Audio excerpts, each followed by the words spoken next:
Hello student, आगे हमने exercise 6.3 complete की थी और मैंने आपको आगे के जो सम थे एग्जाम्पल 1 to 20 तक के भी मैंने आपको सॉल्व करने के दिए थे। मैं मान लेता हूँ कि सभी स्टूडेंट ने वो सभी सम सॉल्व किए होंगे। ओके, यानी इलिस्ट्रेशन, आगे के जो इलिस्ट्रेशन थे 1 to 20 तक वो मैंने होमवर्क में आपको दिए थे। और एक्सरसाइज 6.3 जो सबसे मोस्ट टाइम पे एक्सरसाइज थी, एक्सरसाइज 6.3 जो सबसे मोस्ट टाइम पे एक्सरसाइज थी वो मैंने आपको सॉल्व करवाई थी। बराबर, यहाँ तक हमने अपना काम किया था। अब ये चैप्टर के अंदर 2 टॉपिक बाकी रहते हैं, उसमें से एक टॉपिक आज हम लेते हैं। ये तो बहुत इजी टॉपिक है, ये टॉपिक तो बहुत इजी है। टॉपिक का नाम है एप्रोक्सीमेशन। एप्रोक्सीमेशन यानी कि कोई भी वैल्यू, सपोज एक सिंपल आपको एक सिंपल एक सम देता हूँ, बराबर, एग्जांपल देता हूँ। सपोज रूट 16 का रूट 4 होता है, तो रूट 17 का 4 क्या हो सकता है, रूट 18 का रूट क्या हो सकता है, 18 का रूट क्या हो सकता है। तो 16 का जो 4 है तो 18 का रूट 4 पॉइंट समथिंग ही होगा, यानी परफेक्ट नहीं होगा, लेकिन हम अप्रोक्सीमेटरी वैल्यू हम सोचते हैं, इसको हम अप्रोक्सीमेशन कहते हैं। दूसरा एक आपको सम देता हूँ, एग्जांपल देता हूँ। सपोज साइन 30 की वैल्यू, आपको मालूम है कि साइन 30 की वैल्यू 1/2 होती है। साइन 30 की वैल्यू 1/2 होती है, ये चीज़ आपको मालूम है। अब साइन 30 की वैल्यू 1/2 होती है, तो साइन 29 की वैल्यू क्या हो सकती है, साइन 29 की वैल्यू क्या हो सकती है। तो साइन 30 की जो 1/2 है यानी कि 0.5 है, तो इसकी क्या हो सकती है, उसके अप्रोक्सीमेटरी आसपास ही हो सकती है, यानी 0.5 से नियरेस्ट हो सकती है। साइन 31 की वैल्यू में फाइंड करूँ तो वो भी इसके नियरेस्ट ही हो सकती है, यानी कि साइन 30 है उसकी वैल्यू परफेक्ट है, लेकिन साइन 29 डिग्री या साइन 31 डिग्री 32 डिग्री उसकी वैल्यू कैसी आएगी, अप्रोक्सीमेटरी वैल्यू आएगी। तो ऐसे बहुत सारे के फंक्शनों की वैल्यू आपको अप्रोक्सीमेटरी फाइंड करना होता है, वो हम डेरिवेटिव की यूजिंग ऑफ डेरिवेटिव का यूज़ करके हम उसकी वैल्यू फाइंड करेंगे। ओके, तो इसके लिए थोड़ी बातें आपसे कर लें। इस तरह की बातें हैं कि let f from D to R, D subset of R, be a given function. D यानी डोमेन, फंक्शन का डोमेन D है, इस सबसेट ऑफ R यानी रियल सेट जो है उसका सबसेट होगा, यानी कुछ भी हो सकता है, n हो सकता है, z हो सकता है, q हो सकता है, या तो r खुद भी हो सकता है, यानी कोई रियल फंक्शन है। y is equal to fx, ये आपको क्वेश्चन में देते। उसके बाद let delta x denoted a small increment in x, जो वेरिएबल x है उसकी स्मॉलेस्ट वैल्यू, बहुत स्मॉलेस्ट वैल्यू, उसको हम डेल्टा x से डिनोटेड करते हैं। Recall that the increment in y corresponding to the increment in x, यानी कि x में जो कोई भी चेंजिंग होता है, x की वैल्यू के अंदर कोई भी फेरफार हो करते हैं हम, तो इसके अकॉर्डिंग हम y के अंदर भी हम फेरफार होगा, y के अंदर भी चेंजिंग आने वाला है। तो y के अंदर जो चेंजिंग आने वाला है हम उसको डेल्टा y से डिनोटेड करते हैं। किससे डिनोटेड करते हैं, डेल्टा y। डेल्टा y भी y की बहुत नियरेस्ट वैल्यू है वो, लेकिन अकॉर्डिंग x के पर डिपेंडेंट है। x के अंदर चेंजिंग होगा, x के अंदर चेंजिंग होगा तो y में चेंजिंग आता है।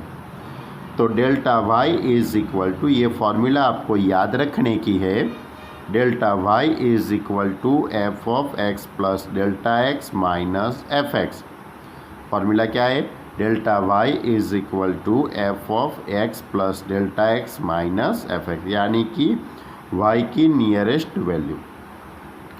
उसके बाद है कि the डिफरेंटिएबल of x denoted by dx, differentiable of dx, इसको हम dx से, is defined by dx is equal to delta x, यानी ये दोनों सेम हो सकते हैं.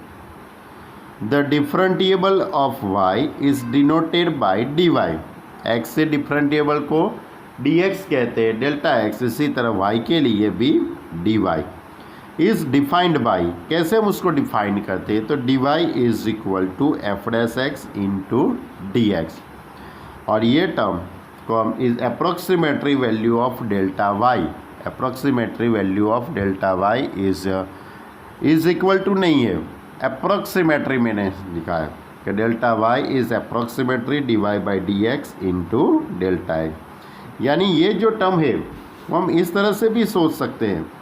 आपके पास y is equal to F X था, फंक्शन कौन सा था, y is equal to F X, उसका x के रिस्पेक्ट में डेरिवेटिव करते हैं तो dy by D X is equal to F dash X. अब यहाँ पे आपको dy और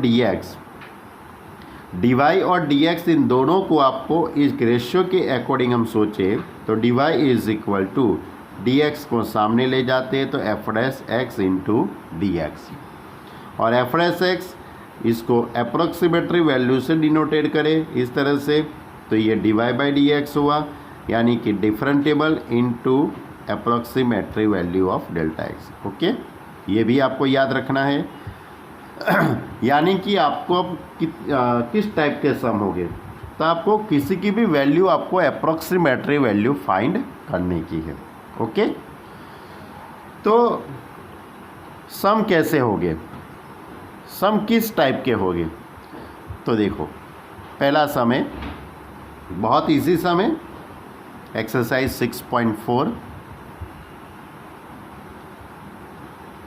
using differentiable find the approximate value of each of the following up to 3 place of decimal.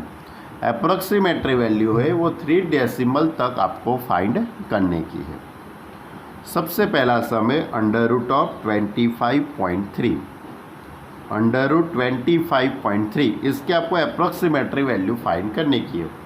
अब आप ऐसा मत सोच लेना कि रूट 25.3 ये तो मैं कैलसी से भी निकाल लूँगा, ये सम करने की क्या ज़रूरत है, पर लेकिन क्वेश्चन में लिखा है यूजिंग डिफरेंटिएबल, यानी कि डेरिवेटिव का ही यूज़ करके इसकी वैल्यू आपको निकालनी है, अपनी तरह से निकालनी नहीं है. तो चलो हम सम स्टार्ट करने से पहले आपको बता दें कि यह सम कितने स्टेप में होता है. तो मैं आपको स्टेप समझाता हूँ. पूरा जो सम होता है वो अलग अलग 4 पार्ट के अंदर डिवाइड करते हैं. अंडर रूट ऑफ 25.3, अब आपको इसकी अप्रोक्सीमेटरी वैल्यू फाइंड करने की है. तो 25 का रूट आपको मालूम है, जिसकी वैल्यू आपको परफेक्ट मालूम होती है, जिसकी वैल्यू आपको परफेक्ट मालूम होती है उसको आप x कहने का है, यानी कि x इज इक्वल टू 25.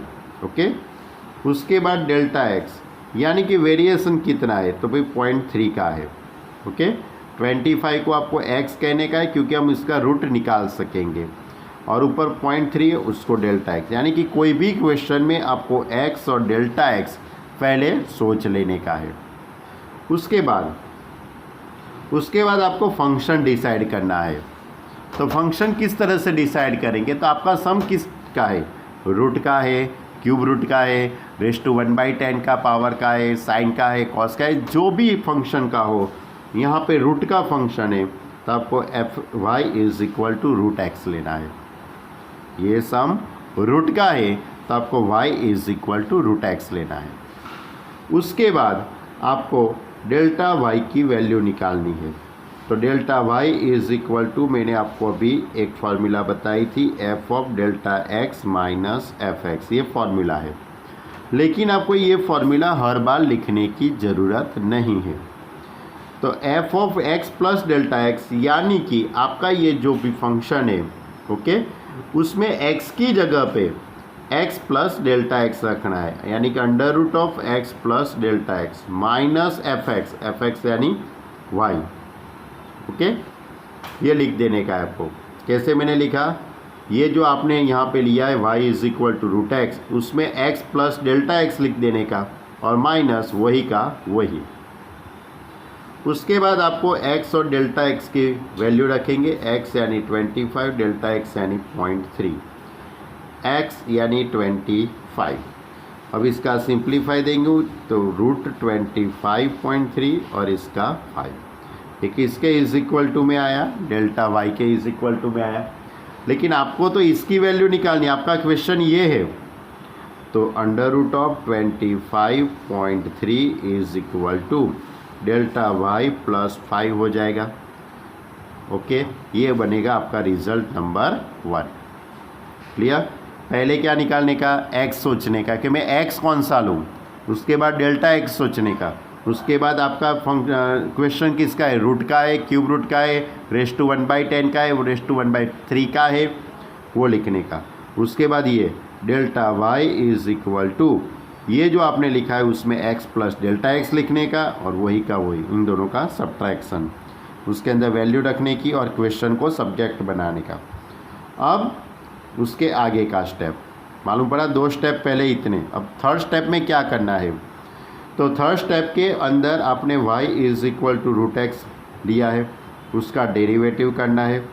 तो dy by D X is equal to इसका डेरिवेटिव होगा 1/2 रूट एक्स।